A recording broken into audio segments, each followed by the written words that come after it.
What's going on, y'all? We are back and we are talking market conditions. Three types of market conditions when you're trading Forex, futures, commodities.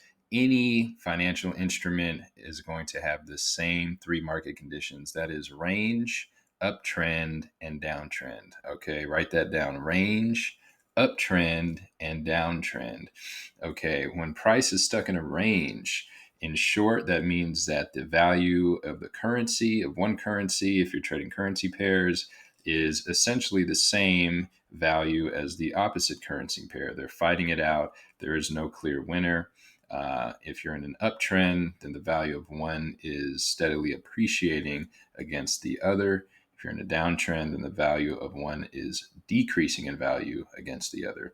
Okay, that's if we're talking currency pairs.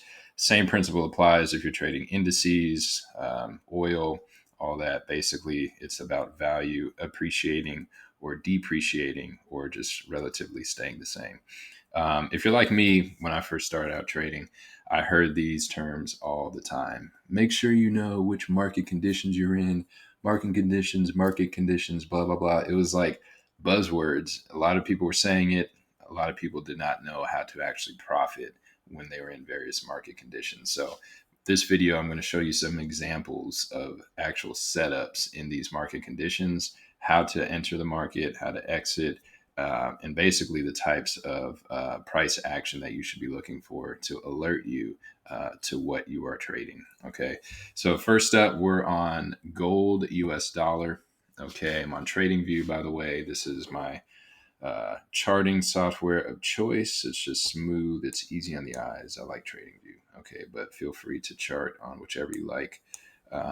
Right here is a perfect example of a range. Now, in the overall context, as you could see down here in the bottom left-hand corner of the chart and in the upper right-hand corner, price eventually steadily moves up. So we're not in a extremely long-term range here, but this is about the span of 2 weeks. I'm on the 4-hour chart.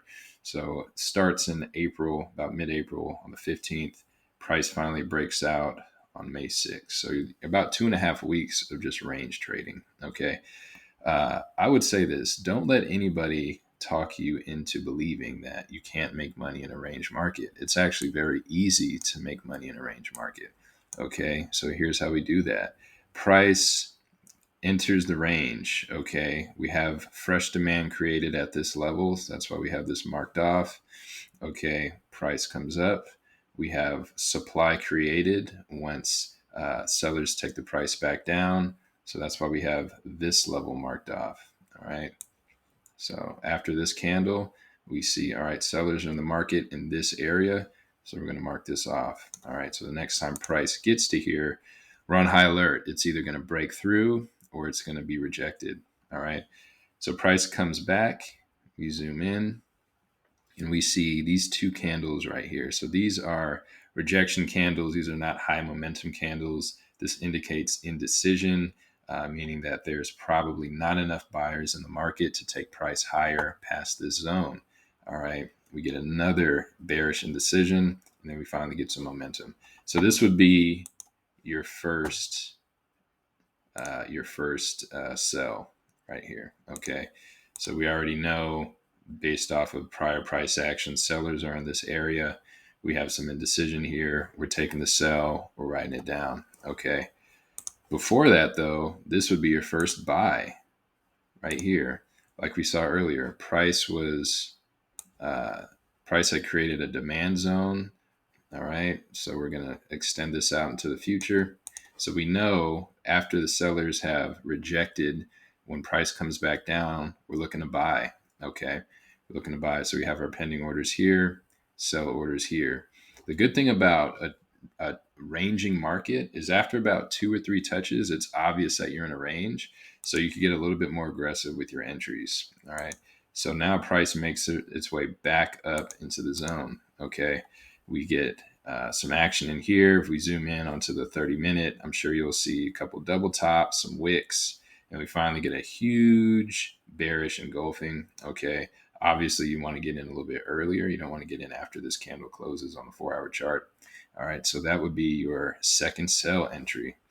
Okay, eventually price will make its way back down. Here's your next buy. Okay, price makes its way back up. It's that easy, y'all. Seriously. Here's your sell right here. All right, price makes its way back down, and here is your buy. Okay, either one of these candles would do. I personally would wait. This would have been interesting to watch live because I'm sure for a second it looked like it was going to break this zone. But then we saw buyers push it back up. Let's see what it looks like on the 1 hour chart.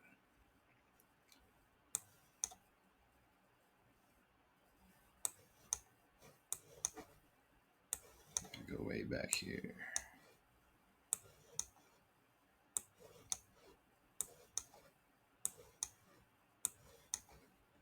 Here we go. All right. So on the 1 hour chart, you get a little bit of a better picture what happens. So you get a huge bearish candle here. So as things are happening live, I'm not going to lie, I would be thinking maybe we might see a break. All right. But the very following candle, we get a nice long wick with a bullish close, and we take it back up, a little bit of wrestling here, and it goes back up to the upside. All right. This is a really great view here on the 1 hour chart of what's going on. So again, price makes its way back up to the top of the range. We see a double top, see an indecision doji. Okay. So for me, I'm entering right after this candle. All right. Because I know that buyers are not ready. It's not game time yet. They're not ready to push it forward, and price is going to fall back down. All right. So again, you have, let's count them out. You have 1, 2, 3 buys, 1, 2, 3, 4 sells. Those are just the obvious ones. Again, for those of you that are a little bit more aggressive, you probably might see a couple more entries. I do not trade in the middle. So I don't do that. I will never teach any of my traders to do that. Some people, they just like the roller coaster, man. They like to trade in the middle. It's a little bit too risky for me. I prefer to trade from the edges. If you're a scalper, perhaps you could have got in around here. That you see some upside momentum. You could have got in for a few pips. But again, that's a little bit risky for me. I wouldn't teach that. I prefer the high risk to reward. Trade from the zones, ride it from zone to zone, tuck your stop loss in outside of these zones. Okay. And that's how you trade the range. That's how you trade the range. It's like a game of ping pong. You see, it's just going back and forth, back and forth, back and forth. Okay. Eventually, it will break out. Okay. And this is a good example too. So not always are you going to get a perfect retest. All right. So we get a huge bullish candle here. Price settles. I would have liked to see price come back a little bit. Never does. That's all right. You live to trade another day. Okay. So that's the range. Let's take a look at the downtrend.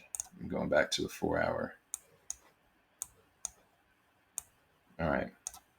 So a downtrend, very simple. Price is making lower highs and lower lows. Okay. Lower high, lower high. The value of gold the value of the dollar is increasing against gold. So that's why we're seeing this price action trending downwards. The dollar is strong in this picture right here, and gold is not able to keep up. So price is grinding out further down, okay, which indicates that we are obviously in a downtrend. So that means that we're looking for sells. We're looking for sells in the downtrend. Okay, so that's all fine and dandy. That's cool, Cole. Thank you for that information. How do I trade this? Same principles. We're looking for fresh supply and we're looking for fresh demand. And as soon as those zones are violated, then we're looking to enter the market. All right. So, first example. I'm going to keep this on the 4 hour chart, by the way. Feel free to back test. I just don't want to switch to 1 hour and then have to be scrolling forever to find this. So, we have a break of structure and a retest. Those are really the two things that you have to look out for. We have fresh demand that is created in this zone right here. All right, so price came down. Eventually, price is going to go back up. That is the sign that buyers are in the market, and this is the area that they are waiting. So that is the area that we are going to mark off. Okay, so fresh demand. Now that since we know that we're in a downtrend, my bias is for the sell. So I'm not looking for the buys when price bounces off. You could have taken this here and that would have been a nice trade. But as you saw, it didn't last for too long. So if you're counter trend trading, always get your money and get out. Okay. So here's what we're waiting on right here: the big break of structure and the retest. Okay. So the very next candle, keep in mind this is 4 hour. So this is probably two or three 30-minute candles that worked its way back up into the zone. I have my sell orders waiting here, or if I'm trading live, I'm just waiting for the market to creep back up and I'll get in at a market order. All right. And you just write it back down. You just write it back down.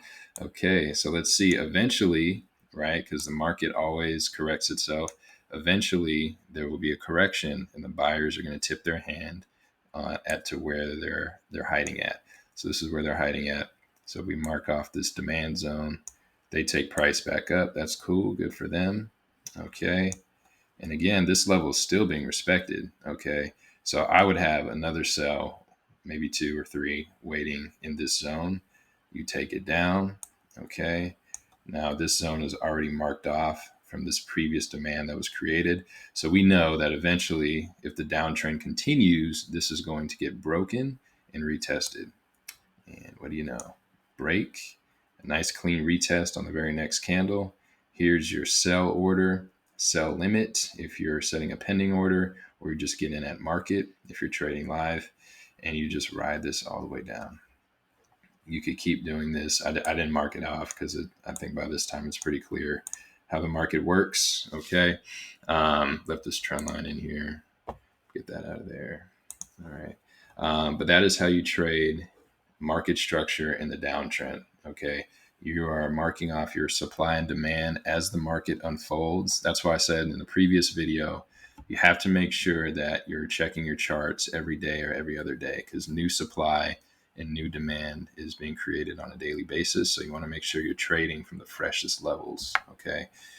So as soon as these levels are broken and retested, then we're getting back into the market. All right. That's what the downtrend looks like. Let's go find Miss S&P.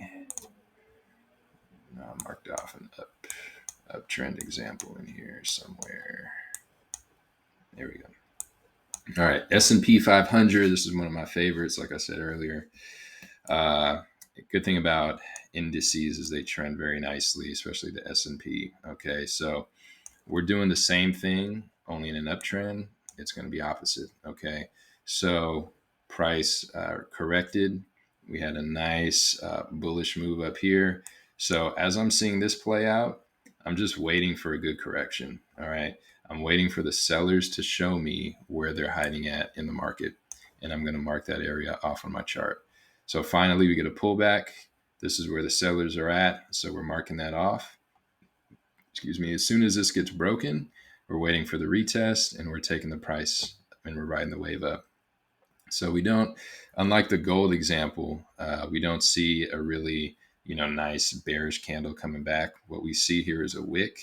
All right. So keep in mind though that this wick on a smaller time frame are bearish candles coming back into the zone. Okay, so if this is too aggressive for you, so I would have taken this on the 15-minute time frame. You probably would have saw some correction coming back, and I would have taken this up higher. If this is too aggressive for you, that's okay, because eventually you do see that the sellers tip their hand again. Price comes back down. Now it doesn't all quite get to the zone. But you have a 20 period smooth moving average, which is kind of like a dynamic support and resistance.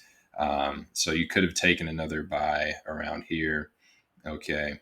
But you see here that the market essentially repeats itself. So price grinds higher. This would have been a great trade to take. Price grinds higher. Sellers say enough is enough. They tip their hand. Price grinds back down. So that's cool. That's good for us because now we know, okay, well, here is a fresh supply level. This is where the market sellers have determined that the market is oversupplied. So we're going to mark that off. We're going to wait for this zone to get broken. And as soon as it does, we're waiting for a retest. So here we have a nice clean break on this candle. We have a couple candles kind of fighting it out, a little bit of retest. It barely touches the zone, and then it shoots back up. All right, that would have made you quite a bit of money.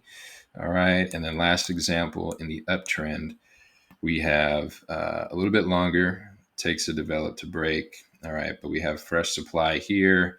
We know that sellers are waiting here, so we have a failed opportunity, comes back down, another failed opportunity, comes back down again to our trend line.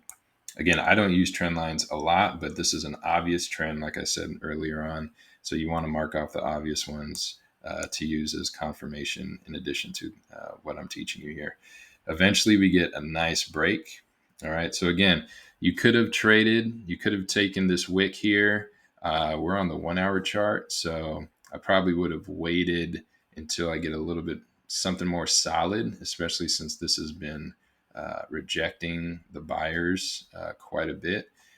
So again, we get a good break, price comes back down, and then this is what we want right here. I mean, this is just like golden. You have a respected trend line, you have a fresh demand or supply that is now about to be demand. And you could just take this up. I mean, it gets out of here quite aggressively. So you know that there's a lot of buy orders waiting in this area. All right. A lot of people looking at the same thing, which is good. All right. So that is how you would trade the uptrend.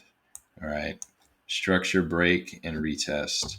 If you take anything from this video, take that away. Once structure is broken in an uptrend or downtrend, that's fine. Don't panic. Wait for the retest.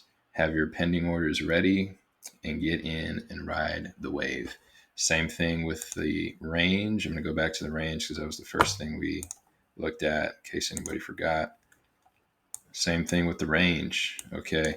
Once the market has told on itself about what it's doing, then just have your orders ready. Be aggressive, attack the market. That's part of the mentality of a good trader. You have to attack the market.